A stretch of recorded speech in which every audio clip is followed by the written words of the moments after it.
It is Thursday, June 17th. And that's the day. It's a morning. Beautiful morning. I'm about to open the shop door. I got asked, why isn't the shop door open when you go live? Well, sometimes I do. But most of the time, it's so loud. Like, I have to turn my fans off when I do it in the shop. So I have a couple fans that are going. We got a bad connection. Maybe it'll get better. We got a couple fans going in here to keep it a little cooler. And let's see if I turn this off. I should hope some. Yeah, it does. All right. So I turned some fans off. I try to keep the heat correct and in here when I'm working. But the biggest thing is when we're live is the noise. And so I try to make sure that there's not too much noise going on to where you guys can't hear me. So, yeah. All right, Caitlin Beasley, good morning.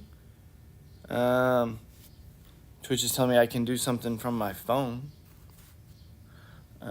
It's kind of cool. So good morning to you, Caitlin. YouTube just told me, hey, I'm on YouTube, so that's good. How many of you were at VBS last night? If you're at VBS, give me a thumbs up or hand raised or something to let me know you were at VBS last night. It was a great time. Hopefully, I think we threw a post up there, so hopefully you get to see the pictures. It was a good time. Yep, James Moore with a thumbs up. He was around security. Got to keep the kids and everybody safe. We had a great security team last night. But yeah, no, the set looks great. The classes look great. The kids were dancing. The kids were having a good time learning about the foundation of Jesus Christ, right? Concrete and cranes, setting that up. We've seen people here. I've seen a lot of people here that, the kids just are soaking it up. And so here's the great thing is that it wasn't VBS, but if you can reach the kids, what happened in our life was that me and Kelly were reached by Awana and the school, and because of that, then our family got drawn back in to Christ and God, and so those things work, and that's why we put so much effort in VBS and we put so much effort in Awana and effort into our kids ministry is because there is an option, there's an opportunity sometimes to grab those parents and be able to speak to those parents because we're grabbing the kids. And so it was just a great time. Laura Compton, yeah, you were there. Renee, good morning. I see it. You were there. Zara, Martha, Shirley Bikeman, good morning to everybody. It was just a great time. And so I think it's just going to keep building, and especially the excitement and the energy.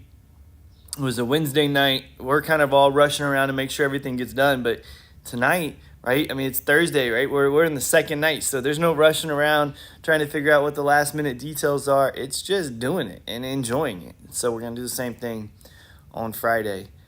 But yeah, it's a great time. So good morning, Judy. I saw you last night too. Yeah, just in the shop, just so you know, I got a lot of wood yesterday. So I had a guy call me and he had some lumber for sale. And so I was like, yes, I'll take it. It's a lot. Yeah, I don't think I can put a picture up, but it's a lot. So that was good. I got a couple splinters. I got one that was pretty bad. I took it out. Last time it took like 30 minutes to take it out. So I had to like dig in there and get it. But it was big. I mean, for a splinter, right? I mean, it was big. So it was in my finger. Anyway, it's all good.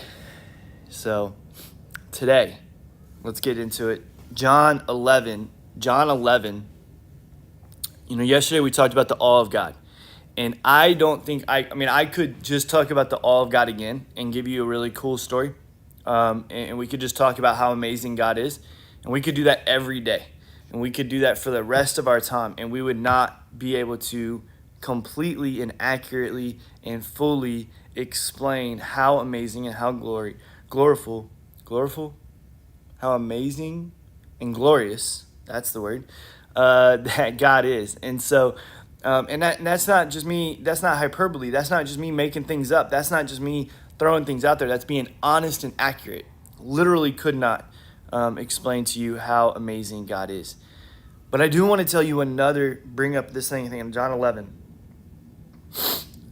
This story, this understanding, and not just a story as in like a fake story, but a real story of what happened, should lead you to this idea of just being like, man, God, like, how? Excuse me. And so you be like, how did he do this? God, how is this the accurate truth? Like, how is this done? And then you sit back and you just go, what in the world? Like, how amazing is God? And you end in a glory. You just end in a praise, and you end in an awe, and you end in just a sit back and a step back and just go, this is awesome. This is our God. That's how the song, like, awesome God. That's how something like this happens, is when you start realizing all the things that he's doing. And so I want to encourage you with this story this morning. John 11, those of you that don't know, that is where Lazarus has died. So Jesus' friend Lazarus, Mary and Martha's friend Lazarus, or brother, I'm sorry, but he has passed away. And so it's a sad moment. And so you see the beginning of this, and it's weird, it's odd a little bit, that they're like, hey, Jesus, our friend Lazarus is sick, let's go see him. And he's like, no, let's wait. Hey, Jesus, our friend Lazarus really needs us, we should go. No, let's wait. And then they get there, and it's like, hey, if we find out he's died. And so they're like, hey, if you'd have been here, like, you could have healed him. Like, they'd seen miracles already. They knew what he was capable of doing. And they're like, you could have done this. He's like, I know, but there's something special going on here. And they're like, what do you mean? What's going on? And he said, your brother's going to rise again. And Martha said, yeah, I know. Resurrection. She just goes, yeah, don't just blow off here. I think Jesus is kind of reminding her, like, whoa. This life here on earth is not very important.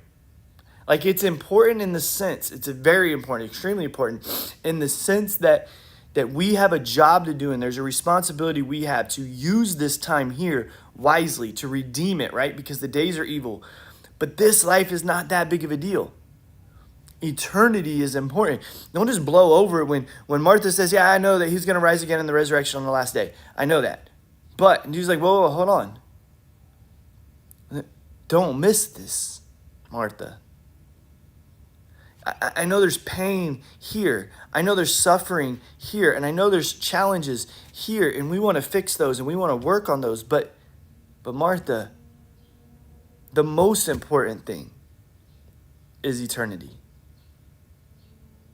We want to research new health things. We want to live longer. We want to take care of our bodies. We want to do the right thing. We want to pray for people to get sick. We want encouragement. We want people to live long lives, and we want everyone to have full lives. But I think Jesus is trying to get us to focus on something, saying, hey, but this is not eternity. Here on earth, this is small. So yes, the resurrection is vitally important to understanding. And this, he goes on to explain. He says, your brother's going to rise again. And Martha's like, yeah, I know. He's going to rise in the last day, but that doesn't help me right now. And then Jesus says, no, I am the resurrection and the life. Whoever believes in me, though he die, yet shall he live. Don't miss this. He's saying, no, I am the resurrection. If you die in me, you already live. So yes, while we want to focus on having a great life here and using our life here to the fullest and doing what we can here, let's not miss what Jesus is saying here. Let's not miss that if you're in me, if you're following me and you're believing in me, the moment you die here, the moment this life is over, you get to go to a life that's so much better. That's so much more. That is so much more important than the things here. That the temporary things here, that moth and rust corrupt and things fade away, you're going to a place that will never fade away. You get to be with God. You get to be with the Father. You get to spend time with him and have a relationship with him in perfect harmony. You don't miss this, that is our goal. That is our hope. That is our amazingness. That is what we are striving for. And while, yeah, we have responsibilities here, and there's pain and suffering, and we see this, like, don't miss this, that then Jesus says there's still a life here, and I get that.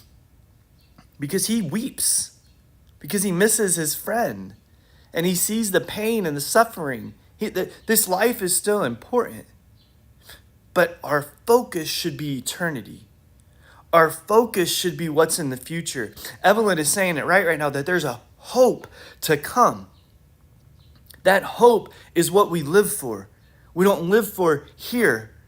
While we're here, we live for that hope there. We do everything with that hope in mind. We do everything with that focus, because then we can correctly live this life.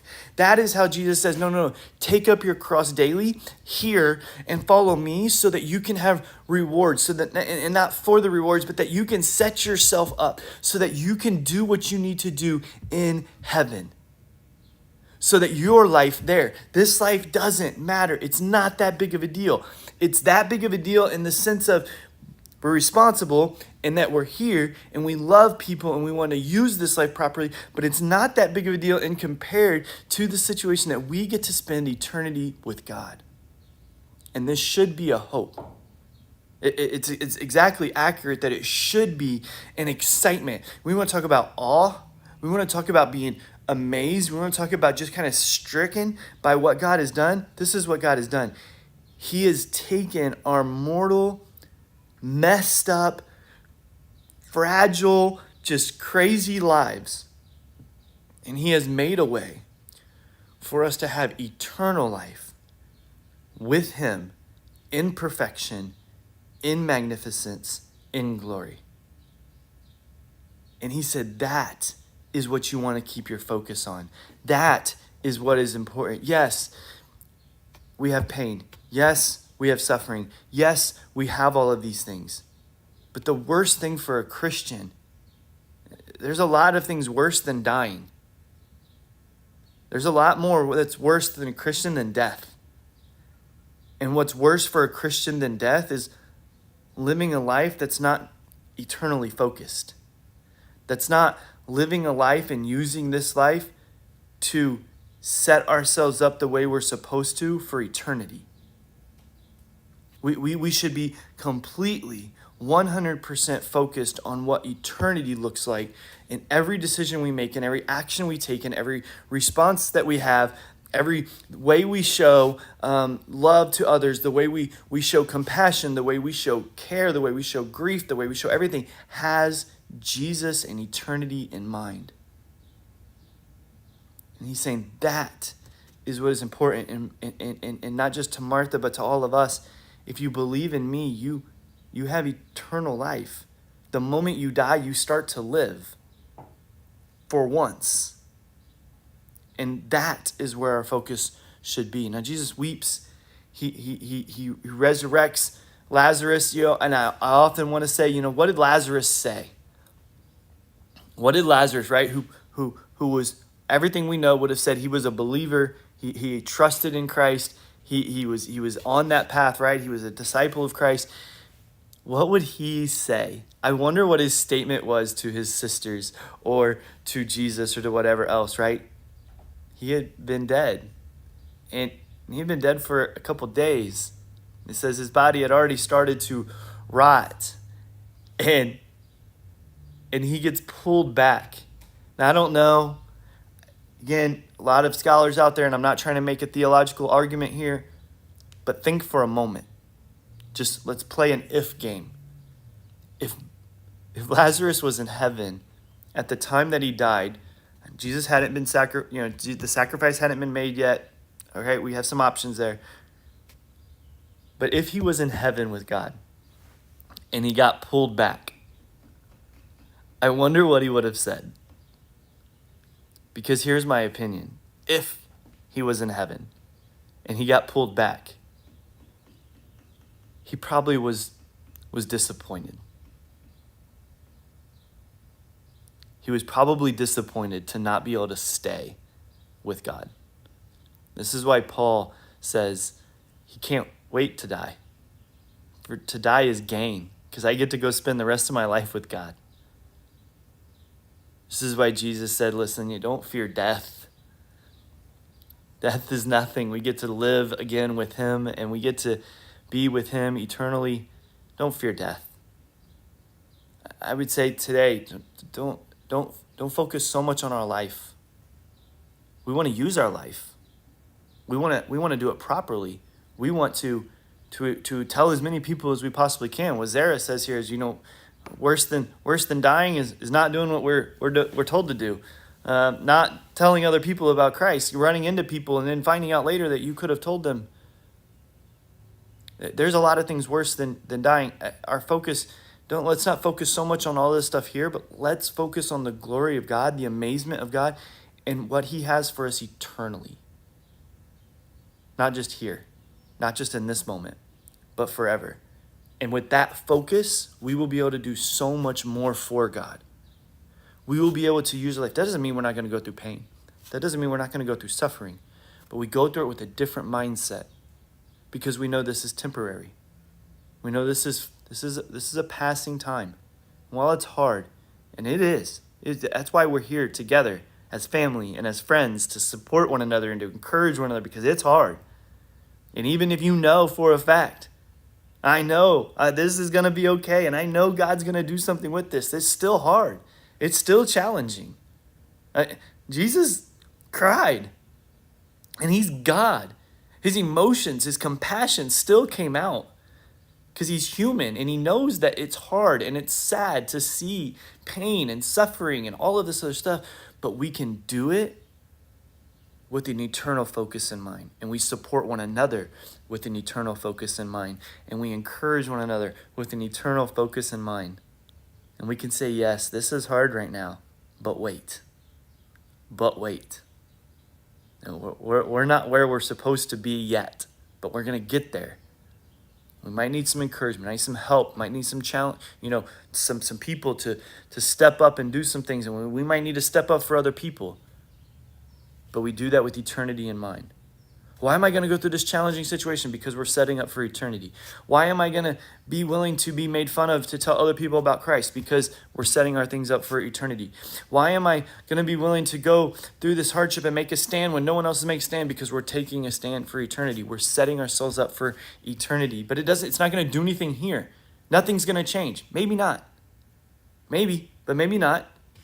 But we're setting ourselves up for eternity. We're doing what we're supposed to do because God is telling us to do it, trusting in him, doing what he says to do. When we read John 11, verse 28, verse 25, though he die, yet he shall live.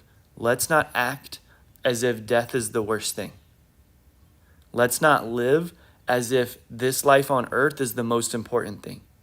Let's live as if when we die, we start living. Let's live as if this earth is just here so we can live with an eternal focus in mind. And that's my challenge to you this morning. I love you guys. I love the commenting and the going back and forth. I hopefully will see you guys at VBS tonight. If not, I will see you on here tomorrow at 10 a.m. Love you guys so much. Bye.